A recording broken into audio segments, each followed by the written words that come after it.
Vamos trazer aqui mais uma atualização sobre esse escândalo. A gente tem um áudio que a Juliana Dalpiva, do UOL, publicou ontem.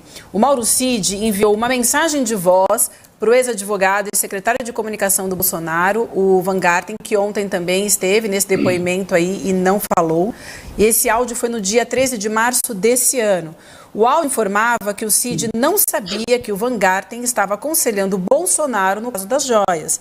E os dois também prestaram depoimentos ontem, não falaram nada sobre isso, obviamente. Mas vamos ouvir esse áudio, depois a gente traz para cá para a gente conversar um pouco mais sobre isso. Vamos lá. Cara, eu sabia que você estava no circuito. E eu falei, pô, se não fosse o Fábio aí nessa guerra toda aí, o negócio estaria muito mais enrolado. O que será que ele quis dizer com isso, hein? Porque o Fábio ficou quieto o tempo inteiro. Quando ele se pronuncia, ele também tira total o corpo dele da jogada, né? Mas esse áudio aí do Mauro Cid, para ele, deixa muito bem claro que jogada é esse enrolado. Tá muito claro isso aí, né, Demora? Embora seja só um trecho e tudo mais, é claro que tem a conversa inteira, mas é mais uma peça nesse quebra-cabeças que envolve todo mundo que ontem prestou depoimento na Polícia Federal, né? Olha, o Fábio Van Garten, ele tem se posicionado nesse caso, desde o começo, como a pessoa que soube da história no meio do caminho e foi lá tentar resolver a sujeirada, tá? Essa é a posição do Van Garten no meio de tudo isso. Ele está dizendo publicamente, o Van Garten, desde o começo, ó, eu não sabia de nada disso, eu não participei disso, eu não sabia de Vacef, não sabia de nada. Quando me contaram, eu fui lá e falar, não, gente, vamos fazer a coisa certa, devolvam essas coisas imediatamente, vocês são loucos. É isso, o Weingarten não falou essa frase, mas é isso, o Weingarten está tentando se posicionar nessa história como dizendo o seguinte, eu fui a voz da razão dessa turma, era um bando de acelerados, né, eventualmente tenta livrar a cara do Bolsonaro, mas tinha uma galera fazendo um negócio errado, quando eu fui avisado, eu fui lá falar, gente, vamos fazer a coisa certa. É assim que se posiciona o Weingarten. É preciso ler o contexto dessas notícias publicadas também, né? Isso em nada tem a ver com a Juliana Dalpiva, com ninguém que está publicando isso. O jornalista, quando recebe um conteúdo desses, obviamente, vai avaliar a veracidade, o interesse público e vai publicar.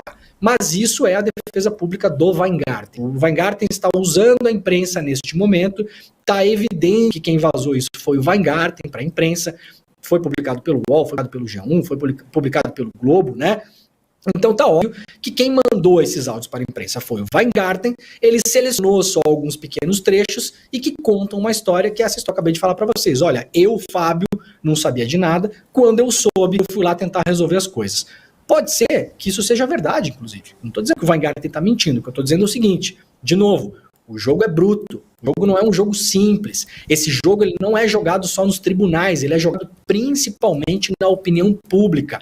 E a imprensa ela é parte disso. Ela tem que, claro, publicar as coisas de interesse público, é evidente, né? Se são coisas verdadeiras e são coisas que interessam ao caso. Mas aqui, claramente, eu vivi, o Weingarten está usando a imprensa, né, para colocar a sua defesa. Não estou dizendo que está certo ou errado, estou dizendo o seguinte, ele está tentando se defender nos tribunais. E vai tentar se defender, como é um cara que conhece muito comunicação, conhece rede social, sabe como essas coisas operam e sabe a influência que esse impacto tem do discurso público nos tribunais. Então, ele claramente foi lá, mandou essas mensagens para que isso fosse publicado, e aí ele se posiciona nessa história como um cara que tinha a consciência de que aquelas pessoas estavam fazendo alguma coisa errada, e ele tentou entrar para resolver, para que as pessoas fizessem a coisa certa. Essa história está colocada um pouco desse jeito.